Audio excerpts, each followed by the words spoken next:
오늘 하나님의 나라와 교회 두 번째 시간으로 실패의 길에서도 웃을 수 있게 된 사람들이라는 제목으로 말씀을 증거하겠습니다.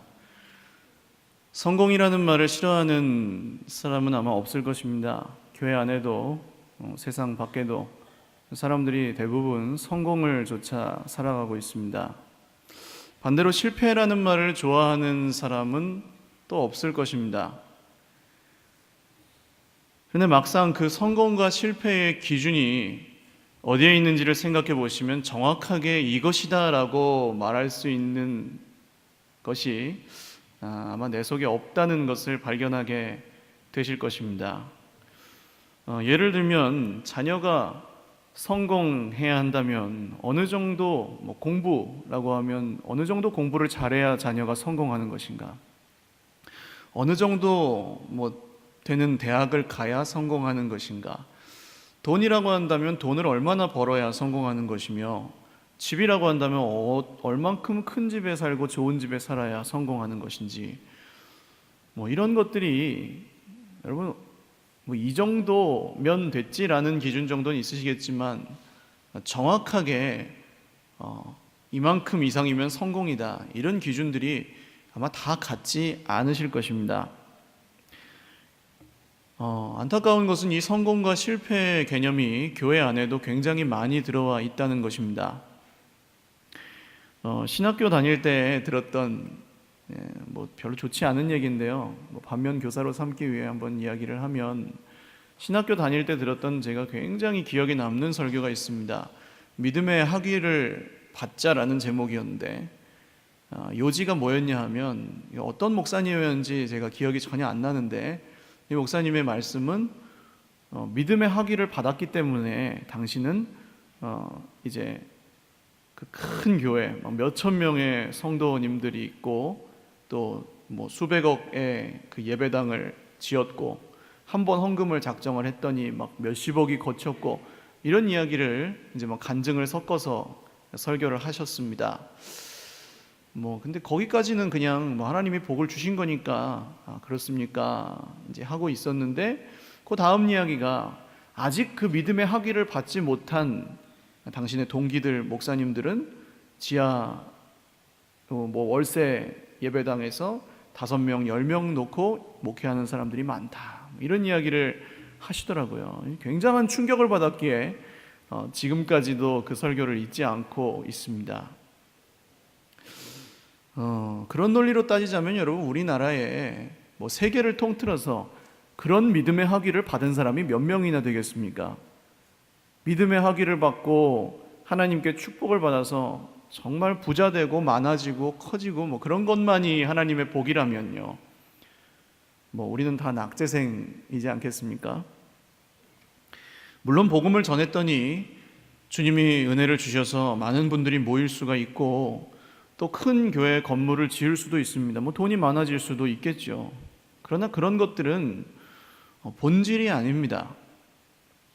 만약에 그런 눈에 보이는 증거들이 있다고 해서 그것이 성공이고 그게 없다고 해서 실패라면, 여러분, 성경에 나오는 수많은 사람들, 바울, 베드로, 야고보, 이런 사람들은 다 실패자 아니겠습니까? 목회와 인생 전체를 다 실패한, 처절한 실패를 경험한 그런 사람들이겠죠. 이렇게 생각해 보시면 우리가 생각하는 이 성공과 실패의 개념이 굉장히 상대적이고 또 자기중심적이라는 것을 아실 수 있습니다. 결국 어떤 비교 대상보다 잘 되거나 좋으면 그게 성공이고 그렇지 않으면 실패라는 거예요. 우리가 모든 인생의 일들을 다 그렇게 생각하는 건 아닙니다. 이미 우리는 하나님 나라의 백성들이니까요. 할렐루야. 그러나 순간순간 이 세상 사람들의 기준들과 세상이 말하는 목소리가 우리에게 들려와서 그런 것들이 성공과 실패의 기준을 나눌 때가 분명히 있습니다. 굉장히 조심하셔야 되는 부분이죠. 이렇다 보니까 세상 사람들이 말하는 성공은 내 생각대로 되면 그것이 성공이고 내 생각대로 안 되면 그게 실패라고 생각을 합니다. 그 성공과 실패의 기준을 갖고 하나님도 믿고 교회도 다니는 거예요. 그러니까 내 생각대로 안 해주는 하나님이 나에게 경험이 되면 그분을 믿을 수가 없는 것입니다. 그런데 하나님 나라의 백성, 정말로 하나님 나라의 백성이라면 어떤 사람이 하나님 나라의 백성인가? 오늘 그걸 생각해 보려고 하는데, 이 기준이 완전히 달라진 사람들이 바로 하나님 나라의 백성들입니다. 어떻게 달라졌는지를 본문에서 한번 확인해 보려고 하는데요, 오늘 이 사도행전 8장 말씀은 맨 처음 생겼던 교회가 굉장한 어려움을 겪고 있는 그런 모습을 보여주고 있습니다. 스데반이라는 분이 돌에 맞아서 순교하게 되었고요, 이 사건을 계기로 예루살렘 전체에 기독교에 대한 큰 박해가 일어나게 되었습니다. 많은 사람들이 붙잡혀서 옥에 갇히고, 또 도망친 사람들은 뿔뿔이 흩어지고, 또 목숨을 잃은 사람들도 있었어요. 그래서 한번 생각해 보십시오, 여러분. 이게 별로 와닿지 않으실 텐데, 우리나라에 지금 당장 북한처럼 종교의 자유가 없어져서 경찰들이 우리가 예배를 드리고 있는데 확 들이닥쳤다고 생각을 해보십시오. 그리고 어떤 사람은 잡아가고, 어떤 사람은 죽이고, 어떤 사람들은 이제 도망쳐서 흩어져서 다음 주에는 여기 못 와요. 여러분, 그런 상황이면 목숨을 걸고 다음 주에 이 자리에 나오실 수 있겠습니까? 이제 지금 이 사도행전 8장의 상황이 그런 상황입니다. 중요한 건 여러분, 이게 만약에 교회에 그런 일이 일어난다면 그게 성공입니까? 실패입니까? 아니, 도둑질 하겠다는 것도 아니고 뭐 국가 전복을 꾀하는 것도 아닌데, 우리가 그냥 모여서 하나님을 예배하겠다는 것 뿐인데, 그렇게 이제 탄압을 받고 핍박을 받아가지고 사람들이 다 흩어지고 말았습니다. 다시 모이기가 어려워졌습니다. 이게 성공이에요? 실패예요? 실패죠. 고난이 맞고 핍박이 맞고 실패가 맞습니다. 그런데 이런 실패가 최근에 또 일어났던 적이 있었어요. 이 예루살렘 교회에는. 어떤 실패였습니까? 예수님의 십자가 사건입니다. 내가 원하던 것은 이 예수님의 십자가에서 다 이루어지지 않은 거예요, 말하자면. 예수님이 예루살렘에 들어오실 때에는 사람들이 막 종려나무 가지를 길에 깔고 자기 옷을 벗어서 그 앞에 깔면서 호산나 다윗의 자손이여 우리를 구원하소서 하면서 굉장한 기대감을 가졌습니다. 로마의 압제가 이제 드디어 끝나겠구나, 드디어 우리나라가 독립을 하겠구나, 하나님의 나라가 이루어지겠구나 하고 사람들이 굉장한 기대감을 가졌습니다. 그런데 이 사람들이 일주일도 안 돼서 폭도로 돌변해서 예수님을 십자가에 못 박으라고 소리치는 그런 사람들이 되었습니다. 이유가 뭐였습니까? 이유는 단 한 가지예요. 예수님이 내가 원하던 그분이 아닌 것 같은 거예요. 내가 원하는 일을 안 해주는 거예요, 나한테. 그래서 어떻게 되었습니까? 예수님은 저주의 상징이었던 사형틀, 십자가에 못 박혀서 죽으시고, 제자들은 그 밑에 아무도 없었습니다. 뿔뿔이 다 흩어져 버렸어요. 어떤 제자는 저주하며 부인하기까지 했습니다. 내 생각대로 되지 않았을 때 사람들은 그것을 실패라고 부릅니다. 그리고 그 실패 앞에서 좌절하고 슬퍼하고 낙심하고 원망하고 불평합니다. 이게 세상 사람들이 살아가는 방법입니다. 그리고 그게 십자가 앞에서 제자들의 모습이었습니다. 오늘 사도행전에 나온 사람들 보시면 그때랑 똑같은 사람들입니다. 변한 게 없습니다. 그때 그 십자가 앞에서 절망하고 슬퍼하며 뿔뿔이 흩어져서 완전히 낙심했던 그 사람들이 오늘 이 사람들이랑 동일 인물입니다. 거의. 그리고 오늘의 실패는 십자가에서 경험했던 실패보다 훨씬 더 큰 실패입니다. 십자가에서는 주님만 죽으셨지만 오늘 이 사건을 통해서는 더 많은 사람이 죽었고 뿔뿔이 흩어졌고 더 많이 핍박을 당했기 때문입니다. 그런데 잘 보시면 이 사람들이 이 똑같은, 아니 더 큰 실패 앞에서 반응하는 방법이 전혀 다르다는 것을 아실 수가 있으실 겁니다. 4절 말씀을 한번 같이 읽어보겠습니다. 시작. 그 흩어진 사람들이 두루 다니며 복음의 말씀을 전할세. 아멘. 여러분, 예수님의 십자가 사건의 실패로부터는 사람들이 다 흩어져서 고향에 가서 그냥 고기나 잡고 먹고 살 일이나 걱정하고 막 낙심하고 절망하였는데, 오늘 보시면 두루 다니면서 이 실패하고 흩어진 사람들이 곳곳을 다니면서 복음을 전했다고 나옵니다. 그리고 그 중에 한 명의 이야기가 그 밑에 소개가 되었는데 빌립이라는 사람입니다. 근데 이 빌립이 어떤 사람인지를 잘 보셔야 되는데요. 빌립은 예루살렘의 교회에 7명의 집사 중에 한 명이었습니다. 이 집사님들이 세워진 이유는 사도들이 교회 안에 이제 구제하는 일까지 다 맡아서 하니까 자꾸 실수가 생기는 것입니다. 공평하지 못하게 되고 신경을 다 많이 못 쓰니까. 그래서 사도들은 말씀 전하는 일과 기도하는 일에 전념하고 집사님들을 세워가지고 구제하는 일을 했습니다. 그런데 이 7 집사님들 중에 한 명인 스데반이 어떻게 됐다고요? 돌에 맞아서 순교했습니다. 그리고 그것을 계기로 이제 뿔뿔이 흩어지는 일이 생겼는데 겨우 장례만 치르고, 말하자면 이 빌립 집사가 스데반 집사의 장례만 겨우 치르고 지금 예루살렘에서 쫓겨나다시피 해서 사마리아라는 곳으로 온 거예요. 그러니까 지금 빌립 집사의 마음이 어떻겠습니까? 한번 생각해 보세요. 옆에 계신 진짜 친하게 지내고 같이 기도했고 막 마음을 나누고 늘 같이 밥 먹고 했던 그분이 예수님의 이름을 전하다가 억울하게 죽었어요. 이런 상황이면 여러분, 우리가 뭐 조금 회복되고 나서는 이렇게 뭐 복음도 전하고 다시 일상으로 돌아올 수는 있겠지만 당장 그게 가능하냐고요. 나도 저렇게 되는 거 아니야? 이런 생각 들지 않겠습니까? 아니, 예수님을 믿었는데 왜 이래? 이런 생각 들지 않았겠어요? 그런데 참 잎을 죽어 있어야 될 상황이고 의기소침해져 있어야 될 상황이고 슬퍼하고 힘들어하고 있어야 될 상황이었던 이 빌립 집사가 간 곳이 어디였냐 하면 사마리아라는 곳이었습니다. 이 사마리아는 유대인들이 아예 안 가는 동네입니다. 왜냐하면 원수같이 여겼기 때문입니다. 이 사마리아 사람들은 인간으로 취급도 안 했어요, 유대인들은. 근데 그곳으로 가서 하는 일이 뭐냐 하면 복음을 전했다는 거죠. 복음을 전했더니 어떤 일이 일어났습니까? 6절 말씀 같이 읽어보겠습니다. 시작. 무리가 빌립의 말도 듣고 행하는 표적도 보고 한 마음으로 그가 하는 말을 따르더라. 아멘. 빌립은 여러분 지금 세상적인 눈으로 볼 때는 성공한 사람이에요? 실패한 사람이에요? 실패한 사람입니다. 절친한 동료를 잃었고 자기 인생과 생명을 걸었던 공동체인 교회가 망했습니다. 누구 때문이에요?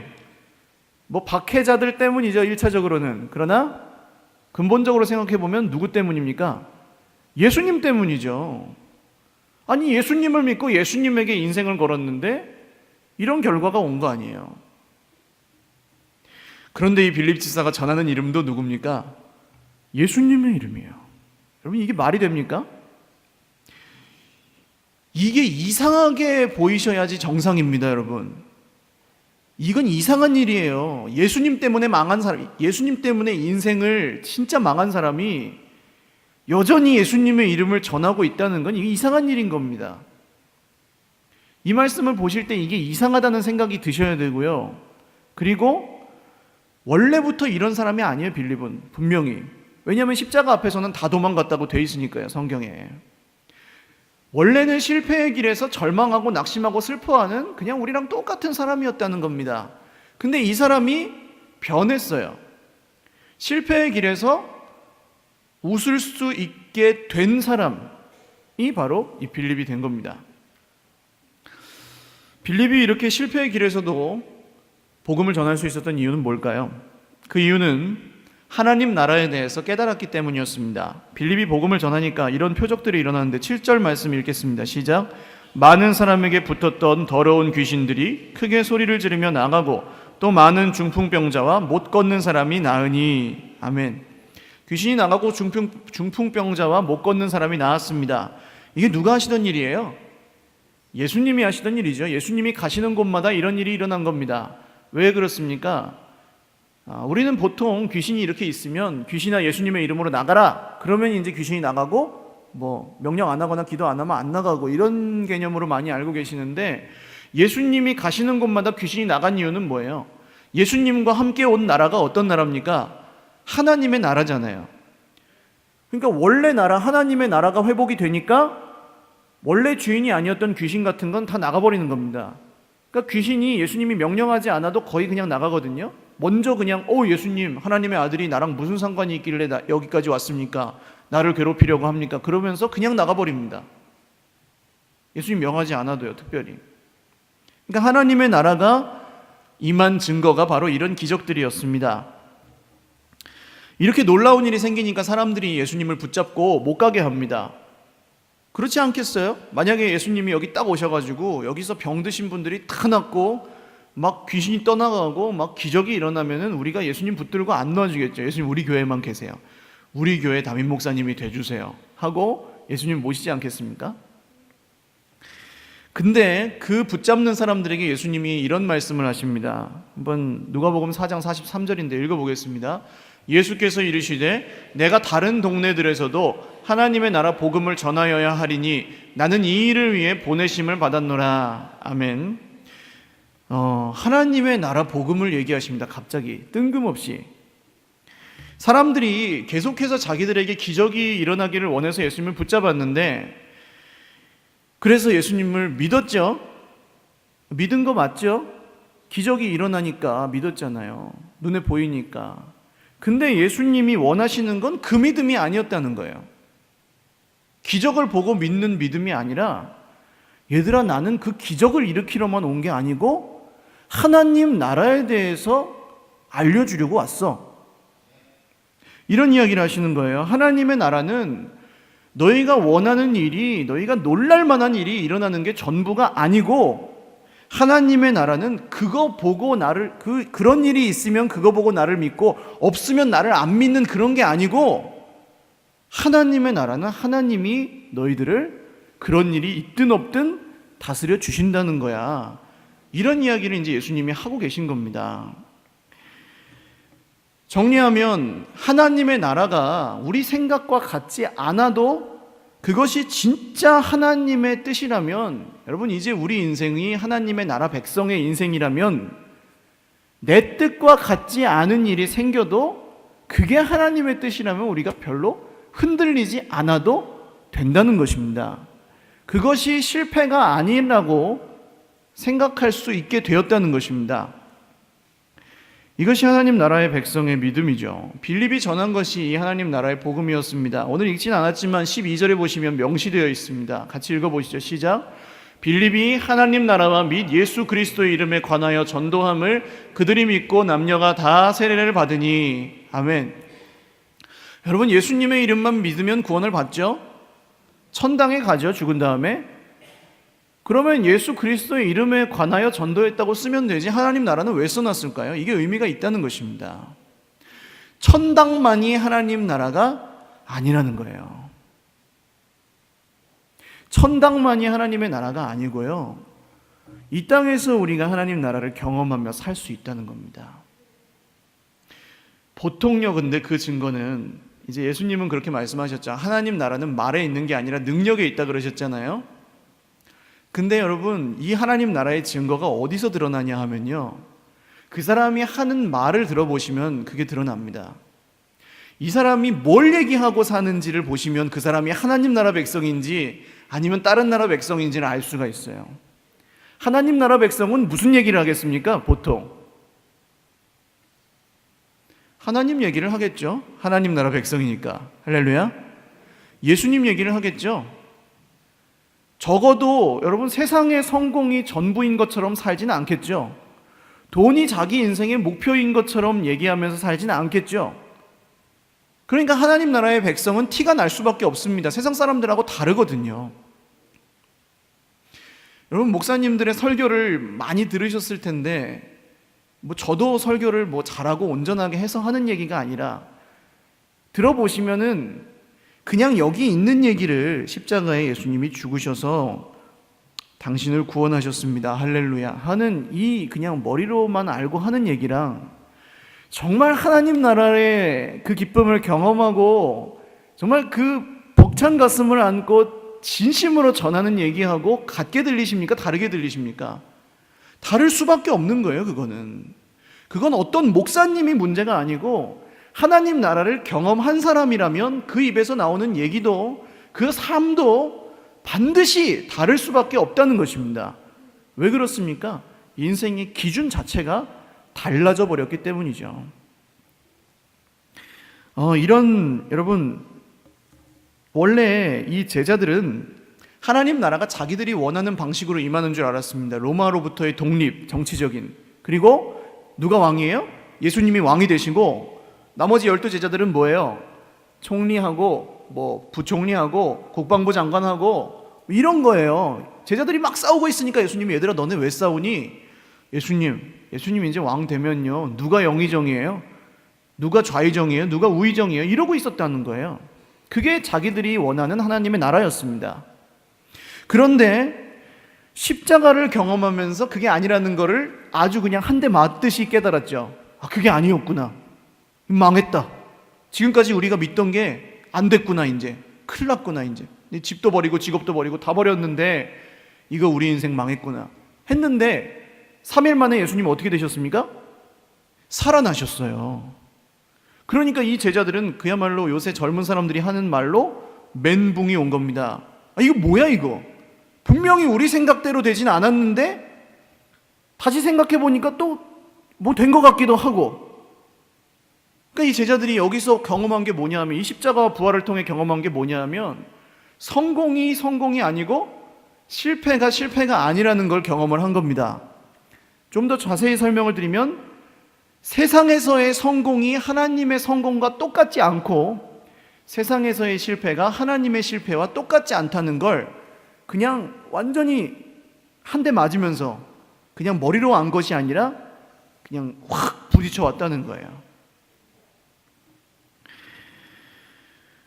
그리고 나서 부활하신 예수님이 제자들과 한 40일 정도 같이 계셨는데 그동안에 가르치신 가르침이 이런 것이었습니다. 사도행전 1장 3절 한번 읽어보시죠. 시작. 그가 고난받으신 후에 또한 그들에게 확실한 많은 증거로 친히 살아계심을 나타내사 40일 동안 그들에게 보이시며 하나님 나라의 일을 말씀하시니라. 아멘. 하나님 나라의 일을 가르치시다가 승천하셨어요. 주님이. 정리하면 제자들이 원래는 자기들이 생각하는 대로 되는 나라가 하나님 나라인 줄 알고 그걸 바라보면서 살았는데 그게 아니라는 것을 깨달았다는 것입니다. 그리고 인생의 성공과 실패의 기준이 완전히 바뀌어버렸다는 것입니다. 이런 깨달음이 여러분 우리에게도 필요합니다. 아니 오늘날에는 더욱 필요합니다. 그 당시 유대인들이야 원래 예수님 기다리던 사람들이니까요. 좀 그래도 우리보다는 믿기가 쉬웠거든요. 한편으로는 그 당시에는 예수님을 믿으면은 바로 죽었습니다. 거의 핍박당하거나 죽거나. 그러니까 이거는 진짜 믿지 않으면은 믿을 수가 없어요. 생명 걸고 믿는 사람 아니면 믿을 수가 없어요. 근데 우리는 어떻습니까? 어중간하게 믿어도 믿을 수가 있어요. 그런 세상에 우리가 살고 있습니다. 세상 사람들하고 그냥 똑같이 살면서 내가 예수님 믿는다고 고백하고 교회만 다녀도 별 차이 없는 것처럼 보이는 세상에 살고 있어요. 근데 여러분 진짜 믿어야 되겠습니까? 세상 사람들하고 똑같이 살면서 그냥 입으로만 믿어야 되겠습니까? 진짜 믿어야 되잖아요. 우리가 하나님 나라의 복음을 믿는다고 하면서도 세상의 성공을 따라 산다면 여러분 우리는 하나님 나라의 백성이 아닐 수도 있습니다. 이런 것들이 어디서 많이 드러날까요? 하나만 예를 들어보면 우리가 자녀를 양육하는 방식에서 많이 드러납니다. 아이들의 신앙이 지지부진하고 예배를 잘 못 드리고 여러분 주일학교가 텅텅 비어가고 있다는 보고를 들으셨을 겁니다. 우리 아이들이 믿음 갖고 살아가기가 너무 힘든 세상이에요. 세상이 그래요. 우리 아이들이 잘못하는 게 아니고. 그런데 여러분 그 아이와 정말 내가 알고 있는 하나님의 나라에 대해서 진지하게 대화를 해보신 적이 있으십니까? 이 아이가 정말 예수님을 잘 믿는 아이들도 있죠. 근데 이제 믿지 않는 아이들이나 예배드리기를 힘들어하는 아이들이나 이전에 믿었지만 떠난 아이들이나 이런 아이들이 있으시다면, 이런 자녀들이 있으시다면 그 나이에 상관없이 얘야 정말 내가 믿는 하나님 나라는 진짜로 있는데 진짜로 내가 그걸 경험을 하고 사는데 너는 어떻게 생각하길래 그게 그렇게 찬성이 안 되고 동의가 안 되는 거니? 뭐가 너를 그렇게 하나님 나라에 들어가지 못하게 만드는 거고 뭐가 너를 예수님 믿는 걸 그렇게 방해하는 거니? 라고 그냥 솔직하게 터놓고 이야기해 보신 적이 있냐고요. 근데 반면에 여러분, 애가 이제 어린 자녀들 두신 분들은 성적이 떨어지면 어떤 일이 일어납니까? 비상이 걸리죠. 가족 회의가 벌어집니다. 성적표를 여기다 딱 갖다 놓고 도대체 이게 어디서 온 문제냐? 그럼 아빠는 뭐라 그래요? 엄마를 닮았구나. 엄마는 뭐라 그래요? 아빠를 닮았구나. 근데 뭐 사실은 애가 공부를 안 한 탓이죠. 그러면서 이제 하는 이야기가 막 대책을 수립하고 과외시키고 학원 보내고 뭐 애를 잡고 뭐 이렇게 해가지고 어떻게 막 억지로 공부해가지고 대학을 보내는 게 이제 학부모님들의 목표 아니겠습니까? 근데 여러분, 아까 하나님 나라 얘기할 때의 자세랑 애가 공부 못해가지고 그런 성적을 받아왔을 때 우리의 자세랑 우리의 마음의 그 조바심과 어떤 절박함과 간절함이 어떤 게 더 간절하세요? 보통 이게 우리가 지금 살고 있는 하나님 나라의 현 주소라는 겁니다. 물론 안 그러신 분도 있겠죠. 또 공부 잘하는 게 중요하지 않다는 얘기가 아닙니다. 공부 잘해야죠. 근데 애들이 왜 공부 잘해야 되는지, 돈을 많이 벌고 성공을 해야 되면 왜 성공을 해야 되는지, 아니 그냥 그 이전에 사는 건 왜 사는지. 요새 애들 여러분, 제가 지지난주인가 민방위 훈련을 갔다 왔는데요, 민방위 훈련에 가면은 이 지진 체험하는 데가 있습니다. 이 바닥이 부엌이 이렇게 생겼는데 세트장으로 만들어 놓고 바닥이 이렇게 막 돌아가면서요, 진도 3 하면 이렇게 돌고 5 하면 이렇게 돌고 7 하면 막 흔들려요. 서 있을 수가 없어요. 근데 여기 이제 민방위 대원들만 오는 게 아니고 동네 통반장 아주머니들도 오신대요. 그러면 막 그거 한번 타보려고 막 난리가 난대요. 너무 재밌으니까 막 그 안에서 한번 타보겠다고. 그리고 여학생들도 그걸 타면은 막 깍깍거리고 막 되게 좋아한대요. 그런데 여기 타도 아무런 감정이 없고 아무런 감동이 없이 그냥 이러고 있는 사람들이 이제 민방위 대원들이거든요. 그걸 타고 그냥 가만히 있습니다. 그냥 흔들리는데도 아무런 느낌이 없대요.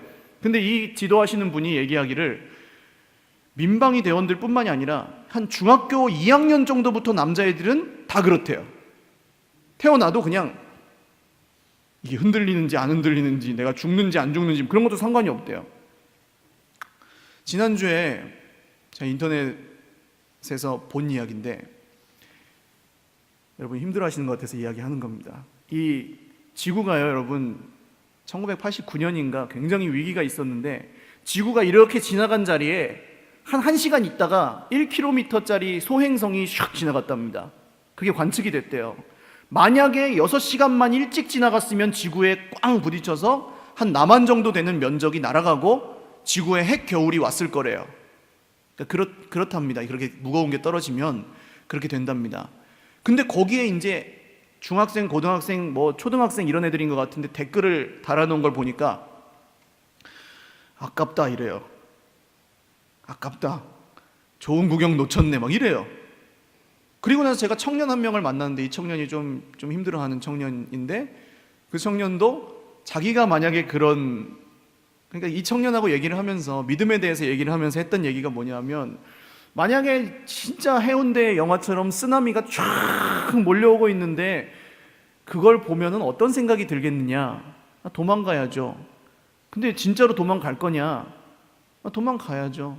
그게 이제 예수님 믿는 거다. 진짜로 믿어지면은 몸이 움직일 수밖에 없고 인생이 달라질 수밖에 없는 거다. 이런 얘기를 하는데, 막판에 그 친구가 뭐라고 얘기를 하냐면, 그래도 저는 그거 보고 그냥 가만히 앉아 있을 것 같기도 해요. 이러는 거예요. 왜 그렇습니까? 살아있는 이유, 왜 살아가야 되는지, 왜 존재해야 되는지, 이것도 지금 불확실한 거예요. 우리 아이들은.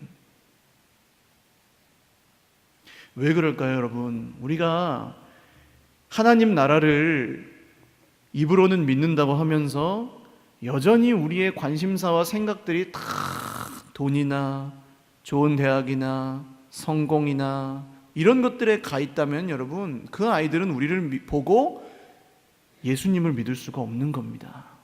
그냥 그거를 부모님을 미워해서 그런 게 아니고, 우리 부모님은 말하는 거랑 행동이 달라, 그래서 그런 게 아니고 그냥 자연스럽게 그렇게 학습되는 거예요.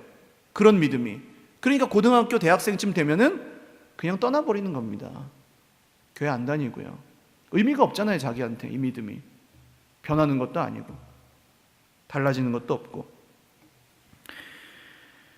결국 여러분 좀 안 좋은 이야기처럼 됐는데 사실 우리 부모님 세대들 여기 앉아 계신 대부분의 분들이 그런 걸 안 하신 게 아닙니다. 충분히 희생하고 충분히 헌신하고 충분히 봉사하고 어떻게 보면 지나치게 하셨다는 생각도 들어요. 진짜 많이 하셨어요. 근데 그 모습을 보고도 우리 아이들이 변하지 않은 이유에 대해서 한번 이제 생각을 해보셔야 된다는 겁니다. 이게 저는 빠졌었다고 생각하는데요. 8절 말씀 한번 같이 읽어보겠습니다. 시작. 그 성에 큰 기쁨이 있더라. 아멘. 바로 기쁨입니다. 정말로 하나님의 나라가 임했다면, 그리고 정말로 내가 그 하나님의 나라의 백성의 삶을 살아가고 있다면 기쁨이 없을 수가 있습니까? 내가 세상 나라에서 벗어나고 죄와 사망의 나라에서 벗어나고 사탄 마귀의 나라에서 벗어나서 이제는 하나님 나라 백성이 되었으면 기쁘지 않을 수가 있습니까? 없어요. 기쁨이 있을 수밖에 없는 겁니다. 여러분, 그 기쁨으로 희생하고 그 기쁨으로 헌신하고 그 기쁨으로 봉사하기 때문에 하나님 나라가 교회를 통해 나타나는 거 아니겠어요? 해야 돼서 하는 거 말고, 시간 됐으니까 오는 거 말고, 시간 됐으니까 집에 가는 거 말고, 억지로 하거나 하던 거니까 하거나 남의 눈치 보고 하는 거 말고 우리의 중심에서 나오는 그 하나님 나라의 기쁨이 있으면 달라지지 않겠냐는 겁니다. 할렐루야. 이 기쁨이 있기 때문에 실패할지라도 낙심하지 않는 것이 하나님 나라의 백성입니다. 할렐루야. 말씀을 맺겠습니다. 여러분, 기준이 달라지셔야 돼요. 이영표 선수 아시죠? 유명한 축구 선수였고 이제는 해설위원 하고 있는 분인데, 작년에도 제가 이 책에 대해서 한번 말씀을 드렸습니다. 정확히 말하면 이분이 쓴 책은 아니고 어떤 대학생이 이 이영표 선수와 한 일주일 정도 시간을 보내면서 한 대화를 책으로 엮은 거예요. 책 제목이 이렇습니다. 성공이 성공이 아니고 실패가 실패가 아니다. 오늘 제가 이제 설교 시간에 드렸던 그런 말씀인데요. 결과만 놓고 볼 때는 이영표 선수는 세상 사람들이 볼 때도 성공한 인생이죠. 근데 이 성공한 사람이, 진짜 남부러울 것 없이 젊은 나이에 다 이룬 그 사람이 왜 이런 진짜 좀 고리타분한 이야기 있잖아요. 성공이 성공이 아니고 실패가 실패가 아니다. 왜 이런 얘기를 할까요? 이 선수가 네덜란드에서 뛰고 있을 때 우리나라에서 열리는 피스컵이라는 대회에 출전할 기회가 있었습니다. 근데 아시는 분도 있겠지만 이 피스컵은 통일교회에서 주최하는 대회예요. 그래서 유럽의 유명 팀들을 초청해가지고, 돈이 많으니까 초청해가지고 성남 1화랑 경기를 하거든요. 4개 팀 정도가 경기를 하는 그런 대회예요. 근데 이영표 선수가 이제 팀이 초청을 받았으니까 와야 되는데 주변에 이제 기독교인들이 가지 마라, 그냥 벌금 물고 그거 대회 가지 마라, 어차피 시즌도 아닌데 안 가도 된다, 많이 얘기들을 하더래요. 고민이 되더랍니다. 저 통일교에서 하는 대회에 내가 예수님 믿는 사람이 가서 해야 되나 말아야 되나. 근데 결국 갔대요. 가서 열심히 뛰었답니다. 그리고 나서 사람들이 이제 물어서 이런 이야기를 했대요. 믿기 전에 내가 생각났거든. 하나님 믿기 전에 바라본 기독교인들은 너무 이기적이었어. 자기들밖에 모르고 자기만 옳다 그러고 남들과 타협 안 하는 사람들. 그런 기독교인들의 모습이 나로 하여금 기독교를 싫어하게 한 이유 중에 하나였으니까. 근데 내가 통일교에서 주최하는 대회라 경기를 안 뛰겠다고 하면 그리스도인들은 환영했을 거야. 믿음 좋은 사람이라고. 하지만 안 믿는 사람들은 어떻게 느낄까? 축구를 하는 어린 친구들이 어떻게 받아들일까? 그들이 어떤 반응을 보일지 알았지. 내가 믿기 전에 했던 말이며 생각과 똑같을 테니까. 이게 이분의 이유였어요. 세계적인 명문인 이탈리아의 AS 로마라는 팀에서 이영표 선수를 영입하려고 스카우트 제의를 했습니다. 근데 거절했어요. 이것도 역시 고민했는데 거절을 했답니다. 그 이유는 하나님께서, 단 한 가지, 하나님께서 내가 거기 가는 걸 원하시지 않는 것 같아서. 사람들이 추측이 많았어요. 로마 카톨릭 때문일 것이다, 뭐일 것이다 그랬는데 이유는 이거였어요. 하나님이 원하시지 않는 것 같아서 못 가겠어. 그냥 그거 하나예요. 다른 이유가 다 맞아요. 연봉도 세고 팀도 좋은 팀이고 자기의 더 성공적인 선수 생활을 담보해 줄 수 있는 그런 팀이에요. 근데 아무래도 하나님이 가라고 하시는 것 같진 않아요. 근데 그거 하나 때문에 그걸 버렸어요. 이 책에 나오는 사진 중에 굉장히 기억에 남는 사진이 하나 있어서 제가 한번 보여드리려고 합니다. 월드컵 스페인과의 8강전 마지막 그 승부차기 했거든요. 기억하실 겁니다 아마. 홍명보 감독이 선수가 그때 당시 마지막 키커로 나서갖고 페널티킥을 촥 넣고 머리를 막 휘날리면서 주먹을 불끈 쥐고 막 이렇게 달려오는 장면 기억하실 거예요. 근데 사진들은 다 거기만 찍었어요. 그리고 막 어깨동무하고 기뻐하고 막 난리 나는 그런 사진만 찍었어요. 그래서 이 사진은 별로 알려지지 않았는데 저기 조그맣게 혼자 무릎 꿇고 있는 사람이 이영표 선수입니다. 다들 기뻐하고 다들 자기 생각대로 그 성공하고 승리한 데에 그 사실에 막 도취해가지고 막 뭐 아무것도 다 잊어버렸어요. 그냥 그것만 좋은 거예요. 그렇게 모여서 기뻐하고 있는 그 상황에 잠깐이었지만 저 이영표 선수가 저기 무릎 꿇고 기도를 했습니다. 별로 알려지지 않았어요. 물론 이렇게 기도한 후에 동료들과 기쁨을 함께 나눴습니다. 근데 제가 이 사진을 보면서 든 생각이 우리가 걸어가야 될 하나님 나라의 백성의 삶은 이런 삶이겠구나. 모두가 자기 성공에 도취되어 있을 때, 모두가 자기가 생각하는 것이 이루어지는 게 성공이라고 생각하며 그것에 기뻐하고 있을 때, 비록 그 성공이 내 삶에 일어난다 할지라도 그 자리에 잠깐이라도 무릎 꿇고 이것이 하나님께서 주신 것이라는 것을 깨닫고 감사할 수 있는 삶. 여러분, 우리가 머리로는 알고 있지만 그렇게 하고 있지는 않을 것입니다. 보통 비록 아무도 알아주지 않더라도 성공의 자리가 아니라 그 자리가 실패의 자리라 할지라도 저 무릎이 변하지 않을 수 있냐는 거예요. 오늘 주님이 우리에게 묻고 계십니다. 이 이영표 선수가 책에서 내리는 결론을 한번 읽어보고 마치려고 하는데요. 같이 한번 읽어보겠습니다. 시작. 하나님께서 우리를 축복해 주시는 분인 건 확실하지만 성공만이 축복이라는 생각은 좀 더 생각해 볼 필요가 있어.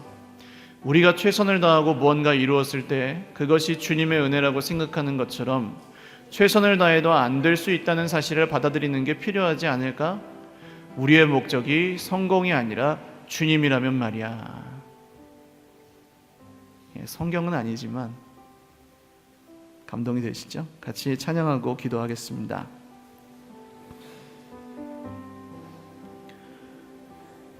수많은 무리들 줄지어라는 찬양인데요, 가사에 이런 가사가 있습니다. 나의 계획이 실패하고 나의 소망이 끊어질 때 삶의 주관자 되신 그분 앞에 나의 무릎을 꿇어 경배하네. 예수님을 진짜로 만난 사람은 실패의 자리에서도 주님을 붙들게 되어 있습니다. 찬양하고 기도드리겠습니다.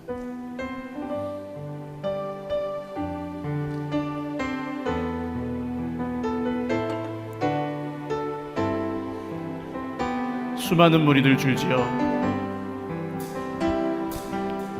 수많은 무리들 줄지어 그분을 보기 위해 따르네. 평범한 목수이신 그분 앞에 나의 무릎이 꿇어 경배하네.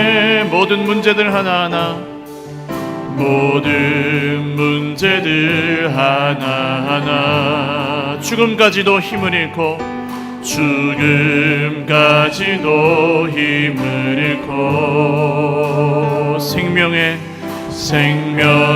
근원 되신 예수 이름 앞에 모든 권세를 굴복하네.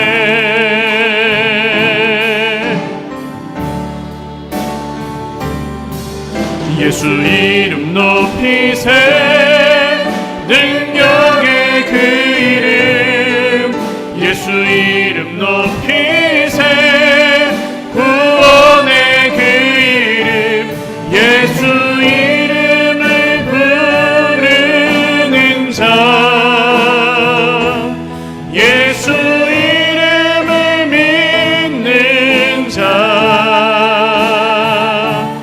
예수 이름 앞에 나오는 자 복이 있도다. 2절도 하겠습니다. 나의 계획이 실패하고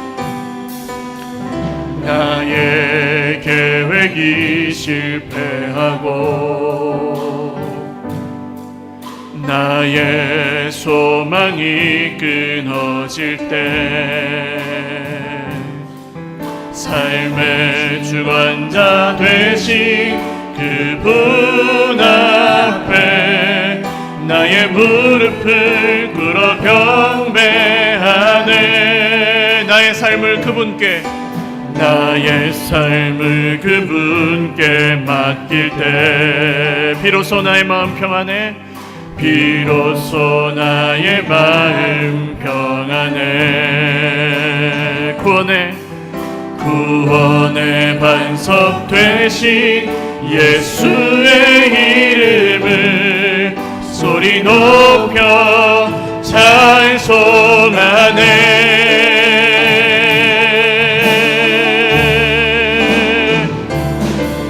예수 이름 높이세. 능력의 그 이름 예수 이름 높이세. 구원의 그 이름 예수 이름을 부르는 자 예수 이름을 믿는 자 예수 이름 앞에 나오는 자 복이 있도다. 기도드리겠습니다. 우리의 삶이 지금 실패 가운데, 낙심 가운데 내 생각대로 되지 않고 하나님이 내 기도를 들어주시지 않는 것처럼 느껴지실 수도 있을 것입니다. 그러나 그 자리가 축복의 자리인 이유는 주님이 우리에게 이것을 깨닫게 해주시려는 자리이기 때문에 그렇습니다. 실패가 아니야. 성공이 아니야. 네가 생각하는 대로 되는 것이 네 인생의 성공이 아니야. 나의 뜻이 이루어지는 것이, 하나님의 뜻이 이루어지는 것이 진짜 너의 복이야. 여러분, 이것을 진짜로 믿게 해달라고, 진짜 믿음으로 그 길을 가게 해달라고 기도하셨으면 좋겠습니다. 그리고 나만 그 길 가는 것이 아니라, 그 길을 갔다가 안 갔다 하는 것이 아니라 정말 평생이 이 길로 걸어갈 때 내 주변에 있는 모든 분들, 가족들, 자녀들, 부모님들, 형제, 자매들, 이웃들 모두가 이 길로 함께 걸어갈 수 있는 은혜를 달라고 우리 하나님 나라를 바라보며 같이 기도하겠습니다. 하나님 아버지 감사합니다. 오늘 그 길을 걷기를 원합니다. 하나님의 나라의 길을, 주님이 원하시는 그 길을, 실패와 실망과 절망과 낙심과 두려움과 불평과 원망과 고통이 있더라도 그 길로 걸어가기를 원합니다. 오늘 주의 백성들 머리머리 위에 함께하여 주셔서 하나님, 내가 알지 못하였던 이 기준이 나에게 정말 와닿게 하여 주시옵고, 하나님, 내가 깨닫지 못하였던 하나님 나라의 비밀이 이제는 내 안에 깨달아지게 하여 주시옵소서.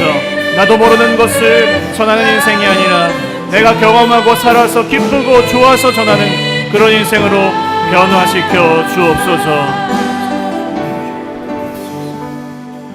한 번 더 기도하겠습니다. 우리 인생 가운데 있는 실패와 낙심과 절망의 문제들을 주님께 맡겨드렸으면 좋겠습니다. 세상 사람들이 성공에 도취되어서 다들 어깨동무하며 즐거워할 때 보이지 않는 곳에서 혼자 무릎 꿇고 기도할 수 있는 사람이 되게 해달라고 기도하셨으면 좋겠습니다.